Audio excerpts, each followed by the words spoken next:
Ayan guys. So meron po nag-message sa akin nung guys siya po ay nag-change oil. Bakit daw po ang hina ng kanyang tulo kapag siya po ay nag-change oil?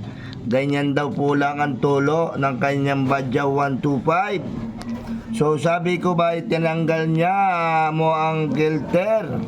Ay alin ba daw ang tinatanggal doon guys? So meron po diyang filter guys. Bubunutin po nyo yan guys. Ganyan yan guys. At lalakas po ang tulo niyan. Iyon. O, diba? O, ganyan lang po ang pag-chinsoil at pagtanggal po ng filter. Iyan, diba? Ayos ha. Tapos ang gagawin po ninyo, diba? Ito pong filter na to, siyempre, patutuloy nyo yan.